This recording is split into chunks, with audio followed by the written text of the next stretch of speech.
What is up, everybody? Boydie, I'm already running over my words. This is episode 116 of Nerds with Mics. I am Justin. And I am Travis. And today we have an action-packed show for you. You may notice our third member, Emily, is out today. She is ill.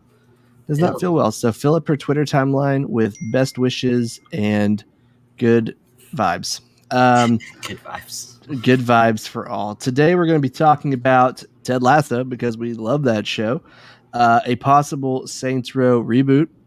And are you ready to go back to Skyrim? But before we jump into all of that, Travis, how the heck are you? Doing pretty well. My class that I've been taking is wrapping up this week coming up. So my last day of that class is Thursday. So looking forward to that. I think I'm going to take a little bit of a break, probably through the holidays before I start another one back up, just to kind of have a little bit of extra time to do a little bit more traveling before my blackout period for work starts, where I can't request time off. So, because last time I went on vacation, I had to do 3 classes and 3 homework assignments, and I don't want to do that again. Yeah, my cat's going to be all up in my business. Oh, does she have anything she wants to add to the show besides that? Yeah, cat butt. Yeah. Oh, well, now we're going to get kicked off of Twitch. Thanks. Yeah. But anyways, other than that, I'm trying to think of what I've been up to. I've been still binge watching. Hey, what up, homie Flip? Been binge watching Flash still. I think after that, I'm going to move over to Titans. I have a coworker at work that's been harassing me to watch Titans, so I'm probably going to start that afterwards. Obviously, I got a great episode of Ted Lasso this week, which we'll get in and talk about. I rode my bike one time since I've had it. I wanted to wait till I got a helmet, so my helmet showed up today, so I'll probably be riding that more starting this week. A tip: never order anything online from Target and think it's going to be ready anytime short of 2 hours, because placed order after work to go pick up, and I had to wait 2 hours before I could pick it up. So don't do that. But anyways, trying to think what else. I think other than that, that's been it. Oh, I went and saw Free Guy. That's the other thing that I did. I went and saw Free Guy. And then, other than that, that's been pretty much it. What about you? Been watching some more Brooklyn Nine-Nine. Been rewatching Arrested Development as well. I mentioned last week on the show that Fortnite had introduced an imposters mode, which was just their version of Among Us, and I love it. I really like it a lot. I've played it a lot this week. Some friends and I hopped back in, played a lot last night. Got Clark Kent unlocked and the Superman. There's an emoticon. What emote? Oh my god, forgot what year it is. Emoticons from like 2004. Yeah, an emote where you can turn from Clark Kent into Superman back and forth. I'm sure if you play Fortnite, and if you don't, you probably just don't care. But the imposter mode is very good. Still playing Final Fantasy 14. Jump back into Divinity 2. And played a little bit more Madden, which kind of a bummer this year, but it is what it is. Yeah, I see it didn't get reviewed very well this year by IGN. 6 out of 10, I think. Yeah, which is par for the course. Hopefully I think it's 2015, EA will lose the exclusivity license, and maybe 2K could jump back in, but who knows, man? They just keep extending it. It's been since 2005 since we had a 2K football game. Well, we had All-Pro 2K8, I guess, in 2008, but it wasn't licensed by the NFL, so kind of a bummer. I did read one person arguing that EA holds the license to make simulation football games, and Madden is not a simulation; it's arcade trash. So I don't know. We'll see. Hopefully there will be room for another a competitor, because the last Madden I think was 05 as well, the last good Madden. But I don't know. Doesn't matter, because nothing we can do about it right now. But what we can do, Travis, is talk about a show that we both enjoy, Ted Lasso. So I assume you watched the episode this week? Sure did. And for anybody that's watching this live and did not watch it, you may want to mute yourself for probably about 3 or 4 minutes. Mute yourself. Don't talk. Yeah, don't talk. Just mute yourself. Mute us. I don't know what mute us. Turn us down. Whatever you want to say. But anyways, I assume you watched it this week, you said, Justin? I did, yeah. What'd you think? I loved it. The whole homage to rom-coms, rom-communism. And we're going to dive in a little bit more deeper here in a second into the world of Ted Lasso, and I'm going to circle back to this, but I really enjoyed it. Great moments with Rebecca and Keely, and then Nate in the restaurant, and then of course Roy and Isaac and Ted. Just some really good storylines, and the whole thing. I loved it. There's a joke about Higgins is talking about AFC Wrexham, which in real life has been purchased by Rob McElhenney and Ryan Reynolds, and they kind of questioned the validity of their ownership. And then in real life, Ryan Reynolds and Rob McElhenney wrote like a joke cease and desist letter and said, you have to stop unless you provide us with Ted Lasso biscuits or something like that. It was just a playful back and forth. Yeah. But it is interesting they own an actual soccer club. But yeah, what did you think?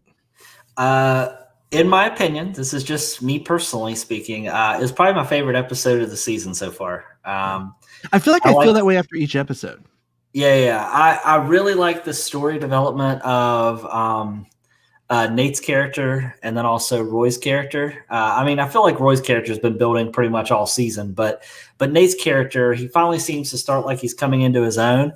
But I'm a little concerned because, if you notice towards the beginning of the season, he was very rough and abrasive and trying to be very bossy and rude. And this episode, we kind of see, him starting to be a little bit more quiet, a little bit more reserved, doesn't seem to be super confident in himself. There's the player that is having issues and he's like, oh, do you want me to talk to him? And Ted's like, no, we need to get a big dog. And you could see the kind of wind was let out of his sails a little bit. I don't know if it's coming to the point where he's starting to feel maybe underappreciated or undervalued or whatever it may be. So I have some concerns that maybe he'll threaten to leave or I don't know. Especially in episode 2 where he kind of grew a backbone a little bit and became assertive. Yeah. And his own separate storyline. Yeah. So it makes me wonder, based on how the episode ended with Roy coming in, you can obviously see the displeasure in his face as he stands right beside of him. And, obviously they know that he knows that, oh, this is the big dog that they're referring to, when, they wouldn't let me talk to that other player. But I'm kind of curious to see what's going to happen there. Cause I really like Nate as a character. I was kind of didn't like him as much in the beginning of the season when he was being kind of a jerk, but this episode really kind of made me reconnect with that character again, just because you kind of see the humbleness and humility a little bit, and kind of why he is the way he is based on just how he interacts with his dad. No, really like the episode. Also thought it was kind of interesting that they kind of teased that we think that, and this is a spoiler for anybody that's listening and doesn't want to hear, that that Ted and Rebecca may be talking through this dating app, and we don't. Banter. Yeah, banter. They kind of nodded at that, but I'm kind of wondering if they're giving us false hope and it's going to turn out that we think they're talking to each other, but then they both go to show up on a date. We think they're going to meet there, but they end up just being on separate dates. You know what I mean? Yeah. Something like that. So one person on Reddit pointed out that there's another member of the Ted Lasso ensemble that's recently single, and that's Beard, Coach Beard. He mentioned the episode before last that he was single. Him and his girlfriend split up. So it could be her and Beard. I mean, that would be. I don't think Ted needs to be romanticized. No, I don't think so either. But based off of that Christmas episode, I mean, it clearly shows that Rebecca cares for Ted, right? But I don't know if she cares for him in that capacity. Yeah. But maybe it's because of banter. She realized she does care about him and connects with him in a different way than maybe what's visible to her on the surface. You know what I mean? Yeah. Just maybe how it makes her feel that she's talking to somebody she doesn't know. And then maybe the plot twist is she finds out it's Ted and she's like, oh my gosh, I've been crazy about this guy. And it turns out to be Ted. So I don't know. I don't either. If that is how it's going to play out, that's going to be really interesting on how they handle it. Oh yeah. Yeah, I'm worried about that. So I did want to jump in a little bit, if you're ready, to the consequences in the world of Ted Lasso. And that is, just a few episodes ago, we saw the Dubai Air protest. Major sponsors, so big that they were plastered all over their kits, right? And here we are 2 weeks later. no mention of it, but they have a new logo. Banter has now jumped in, and they're the primary sponsor. So what felt like a huge moment just kind of, and it was for that one 30-minute episode, just kind of fizzled out 2 episodes later. And then it also kind of, I want to tie that into this week's episode where he talks about communism and how everything will work out. And I kind of feel like that is the direction the show has taken, that everything will just kind of work out. Now, I will say this. I'm a fan of Bill Lawrence, who makes this show, right?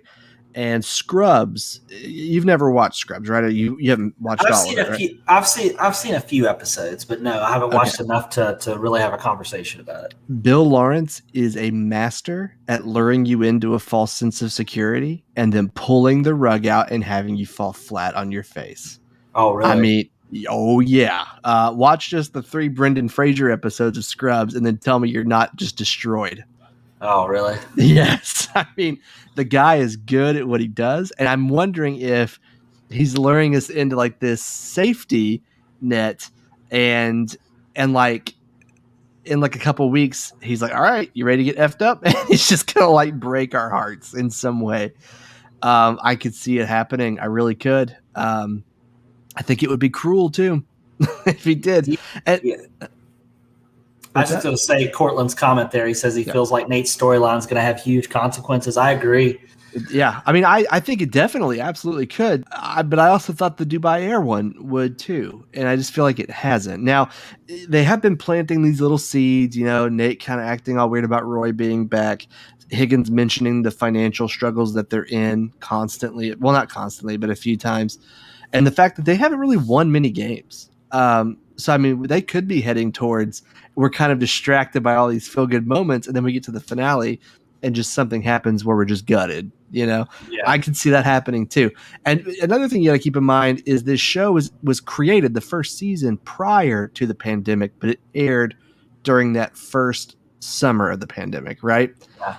When they started making the second season, it kind of had this reputation of being this wholesome, feel-good show, even though it had its issues.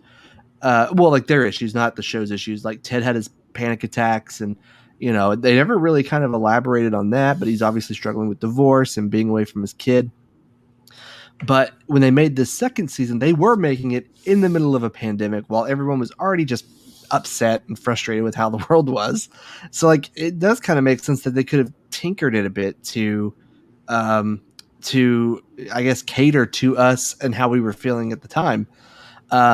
But I don't know. I do think that psychiatrist will also play a bigger role into the break, like the build up. She's kind of looming there, and we do know that Ted has these unresolved issues. And I don't know, man. I really think Bill Lawrence could punch us all in the gut here in a couple weeks. Yeah. Cortland does have a comment. I'm not sure what it would be. I feel the Dubai Air thing might have not been on the nose for that to be a gut punch moment. I feel they're going to use a major character more than Sam when it comes to shock and awe. Oh, yeah. I mean, I think it'll definitely be Ted or Roy centric. Oh, yeah, for sure.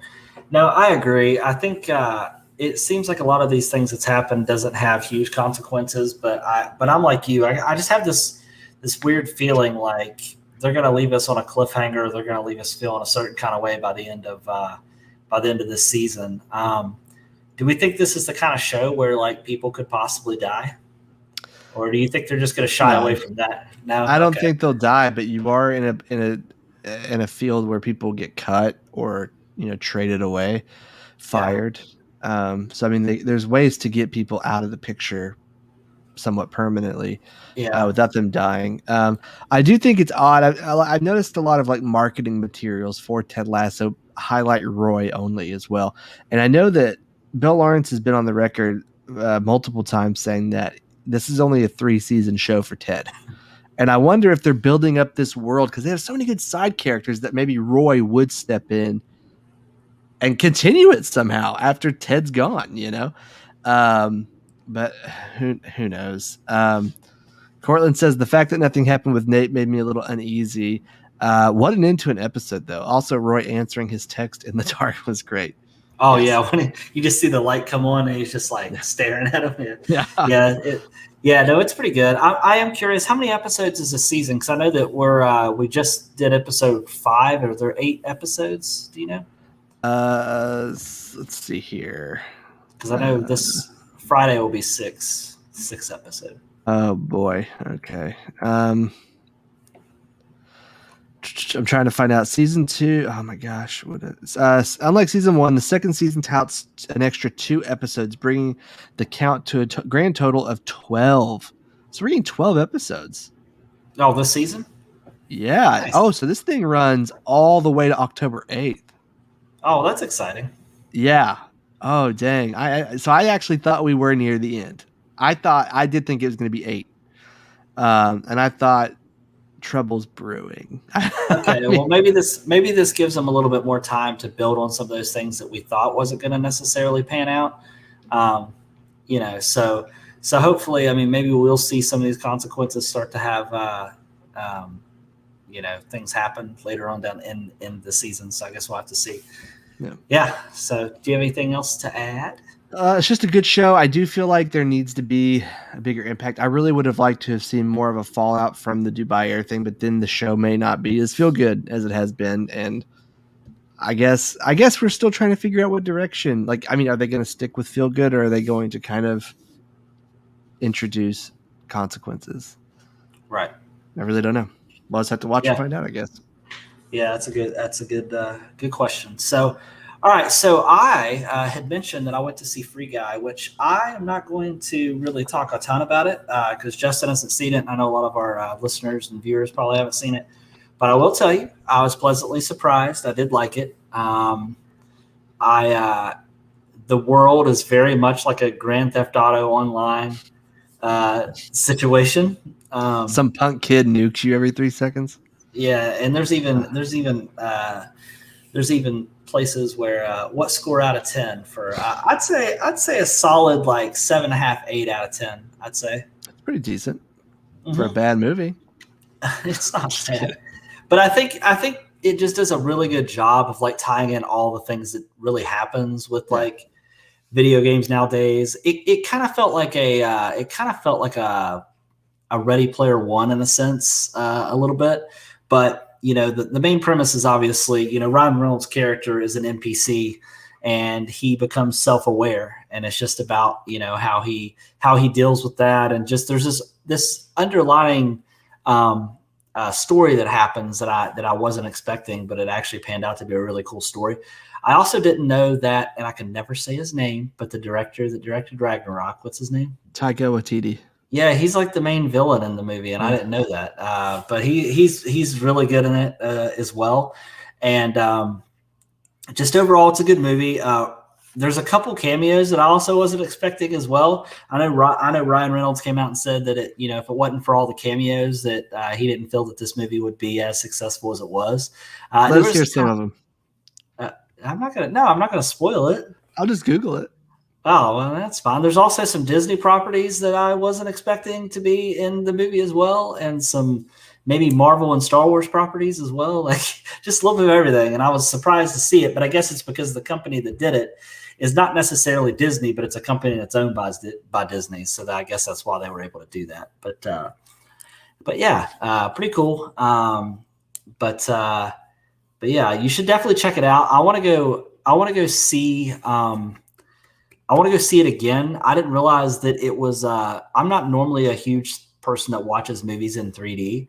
However, this movie was also recorded in 3D, and I think it would be really cool to see this movie in 3D as well, just because of how it's made. And there's a lot of animation. I think it would just make the experience just a little bit different. So I think I'll try to do that. Are you reading cameos and stuff? I am. Yeah, there's just some pretty good ones. There's some big names in here.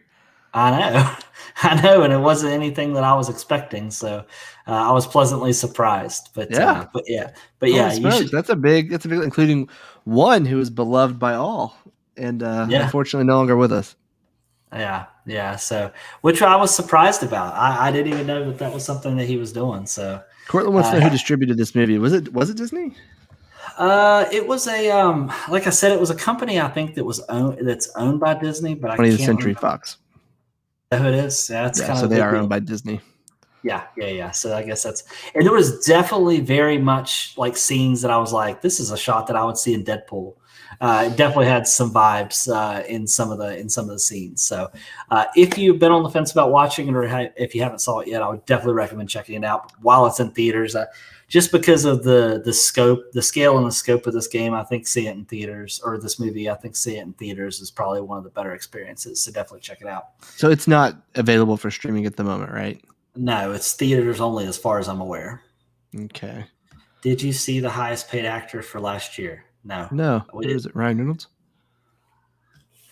It's always been like The Rock, I feel like, but he's going to tell me it's somebody different, I bet. Oh, Cortland asked. I thought you were asking me. Random question. No, Cortland, who is it? I did not see that. The suspense is killing me. I know. Who's it going to be, Cortland? Before we get to our next story, be quick. He's just not going to say. No, he just wants us to Google it ourselves. Ooh. Oh. Daniel Craig, $100 million for the Knives Out sequels. I think they just wrapped Knives Out 2, actually. It's crazy those are going to Netflix. Holy smokes. I need to watch those movies. I've not seen Have you not seen the first one? No. Dude, that's like a borderline 10 out of 10 movie. Oh, okay. Go in knowing nothing. Don't even watch a trailer for it. Okay, deal. The great Ryan Johnson, who made the best Star Wars sequel movie that everyone loves and there's no debate over, directed it and wrote it. Yeah, I think that's one of Maxwell's favorite ones, actually. Oh, yeah, Maxwell loves The Last Jedi. Yeah. He couldn't stop talking about how good Ryan Johnson was.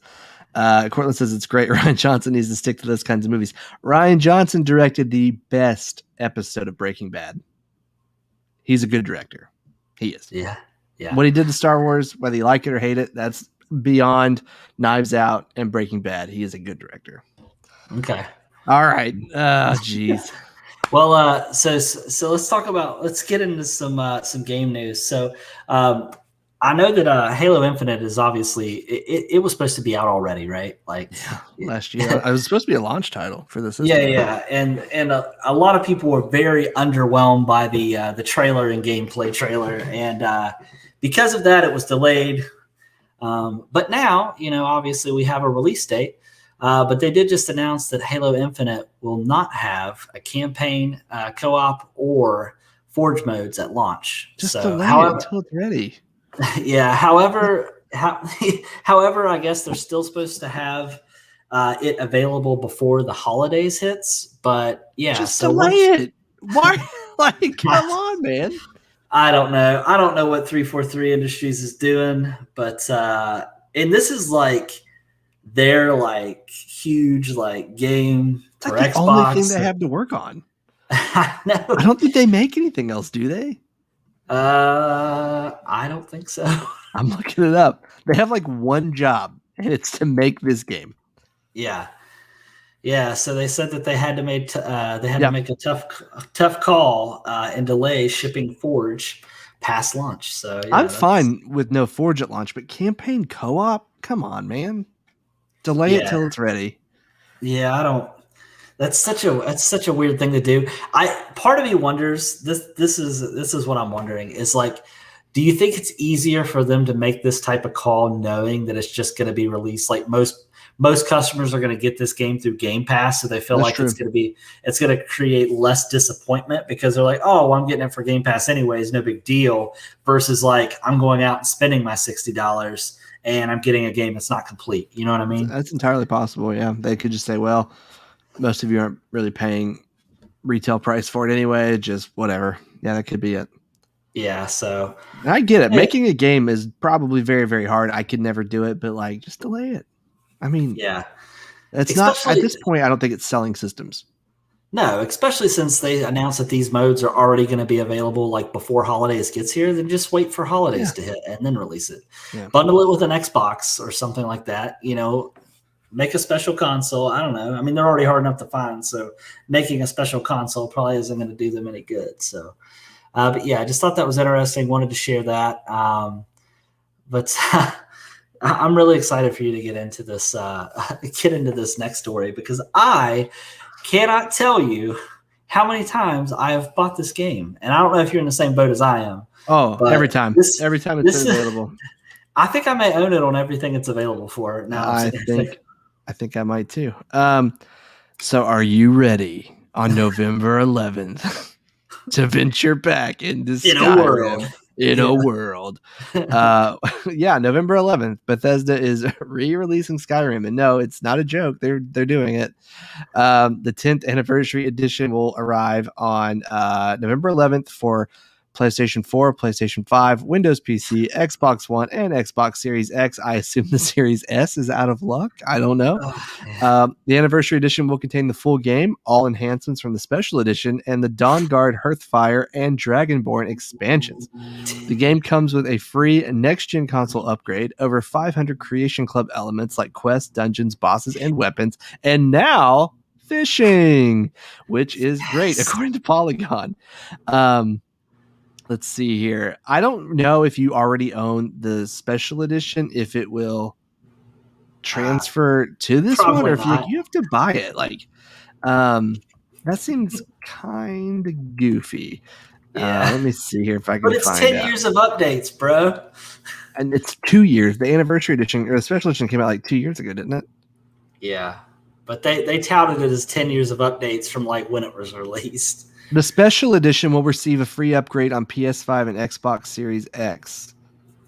Oh, that's good at least. It might be just like a free update if you already have the special edition. Now I'm confused. I kind of wish I didn't go down this rabbit hole, but I did. So I don't know if you have to pay for it or not if you already owned the special edition. But yeah, I mean, if you think about it, a few years ago at one of the game shows, they made a joke. Like, they had Keegan-Michael Key on his Alexa saying, like, Alexa, launch Skyrim Alexa Edition.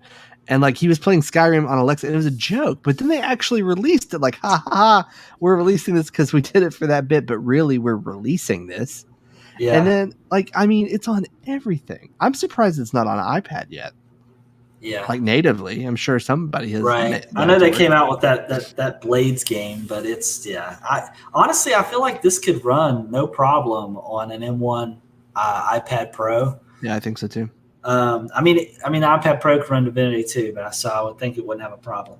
Yeah, but I mean, it's almost like in like meme territory now, where Skyrim is just like, I'll be 50, and they'll be like, guess what, fellas, who's ready for Skyrim again? And I'm like, I guess I am. Let's go. Flip says there's over 30 different copies of Skyrim. I don't think they've released it 30 times. They couldn't have. I think he means like the amount of different releases they have across all the consoles. I could believe that then. Yeah. Because you're talking like 360, Xbox One, Series S, Series X, PS3, PS4, PS5, PC, Mac, Oculus. Was there a VR version? I don't know. And then you're talking about like special edition, regular edition, anniversary edition, VR edition. Yeah. It's goofy, man. It's goofy. But I'll be honest, I don't want him to quit. I don't. Like, I want to be laughing about this with you in 30 years. Well, I guess we'll be like, this is episode 400 of Nerds with Mics, and guess what Bethesda did today? I mean, the 40th anniversary. Yeah, I really want that to happen. I'm not joking. I really want that to happen. Well, Flip says there might be a mobile version. I don't know if he's talking about Blades, but man, he's probably saying in the future that's what'll happen. Like, that'll be the next thing. Yeah, I mean, I think I don't think, is that one on Oculus? I know it was on PSVR. I think there was a Steam version of it. I'm pretty sure I played it. I think it was on the Rift, like the regular Rift, but I don't know if they brought it to the Quest. No. What's holding you up, Bethesda? It's the 10-year anniversary. Get with it. I know. It's just crazy though. I mean, why not remake like Oblivion or Morrowind? Yeah, that'd be cool.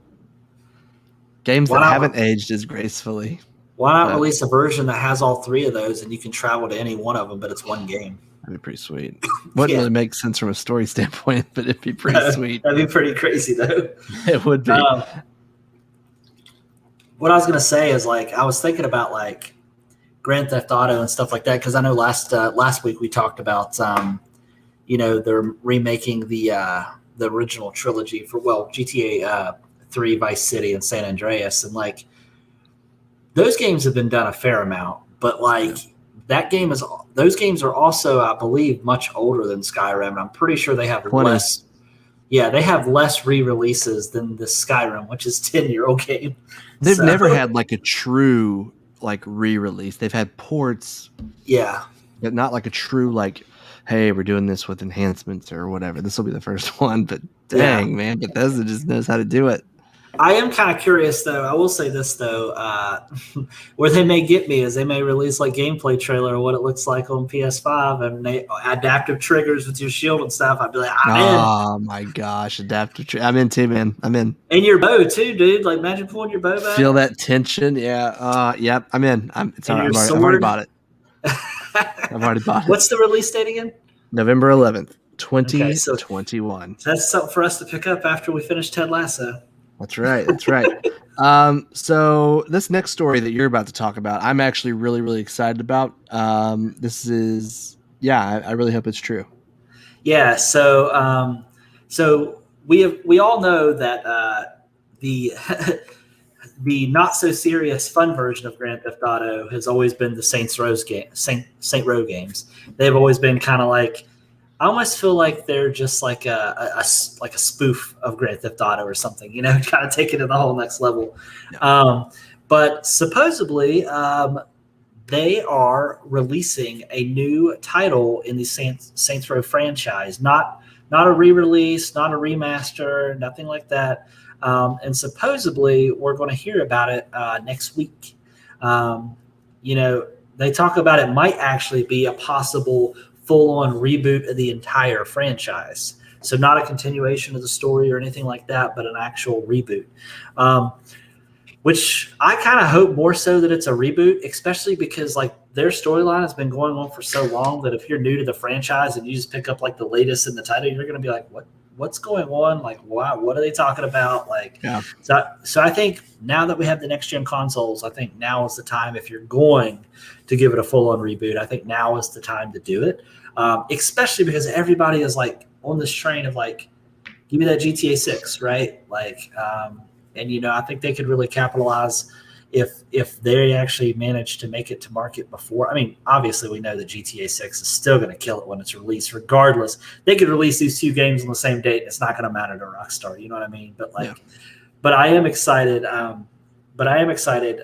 For this. Now, the reason that a lot of people think that it might be a reboot per se is because there's an image that is actually on the official Saints Row website of a brick wall with graffiti on the wall, and then the words rebooting spray painted on the wall.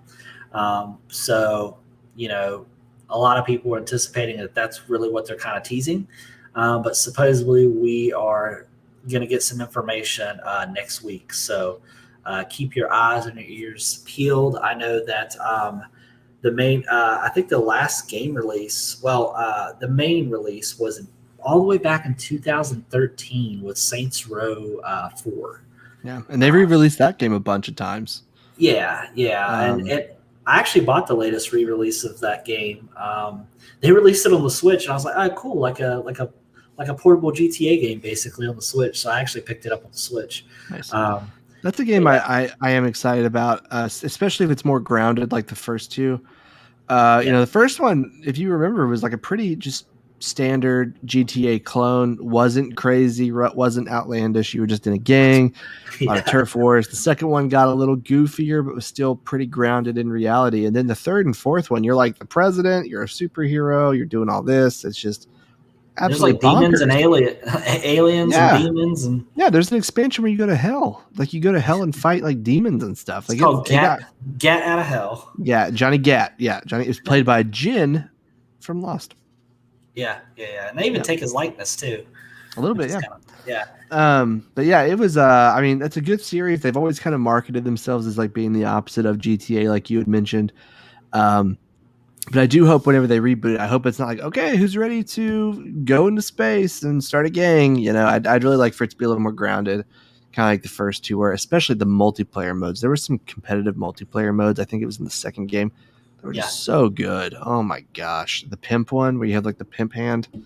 Yeah. I probably wouldn't go over today very well, but dang, that mode was fun.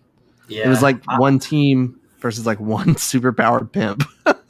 And it was like Slap so much everybody. fun. He did. He had like a Yeah. pimp hand that he'd slap the other team with. It was hilarious and it was good. And Yeah. like 13-year-old me loved it.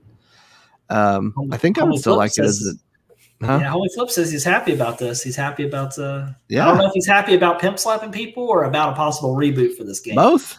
I know Flip. He's been known to smack a few people. Well, you know what they say. You got to keep your pimp hand strong. Yeah. Okay. They say that. Did they train you to say that? In Yeah. pimp Yeah. school? In pimp school. That's the classes that Travis talks about. He's in pimp school. Yeah. Yeah. That's it. Oh boy. Oh brother. Oh, brother. But We yeah. what were you going to say? No, you go first. He said both. Absolutely. But no, I'm pretty excited for this. I hope. My fear is though they're going to announce it, but it's still going to be like 2 years out or something like that. Like we could be surprised. They might be like, boom, this holiday, and we're like, oh, cool. But, I think a realistic earliest would probably be April or May. Yeah. Well, I'm gonna take that back. I think it could be January. I think it could be at the earliest. It's not gonna be a holiday though. I was gonna say maybe somewhere between February and March, right around that time frame when you usually get a Far Cry game. So 1v1. Flips is 1v1. Nah, fam. I'm not done with school yet. I'm not ready. So if anyone's watching or listening to this and you play, I don't know if he still plays it or not, but if he does, challenge him to Warzone or just Call of Duty in general, and he will destroy you. He will just demolish your body and like desecrate your corpse.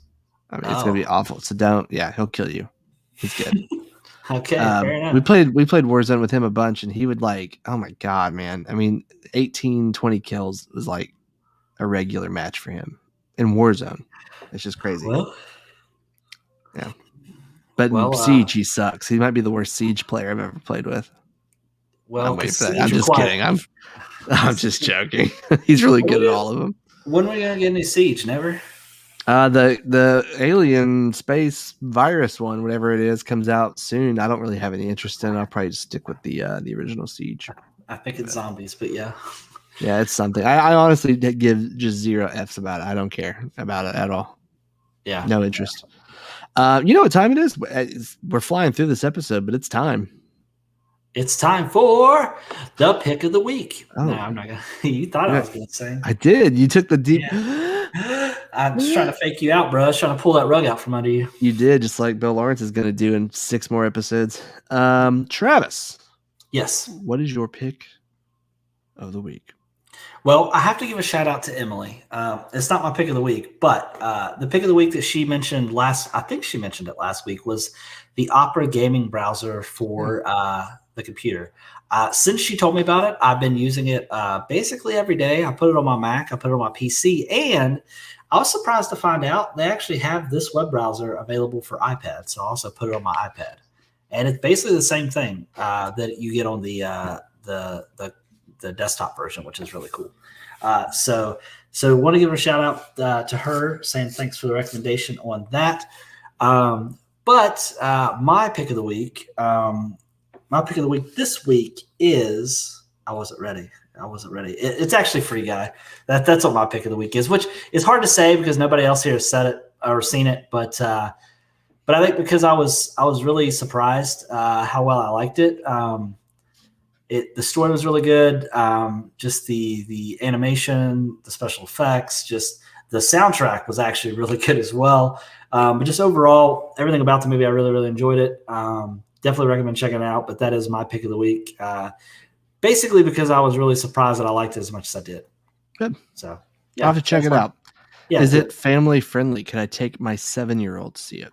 I'd say so. For the most, well, I mean, like, what's the most serious thing you've ever let him watch?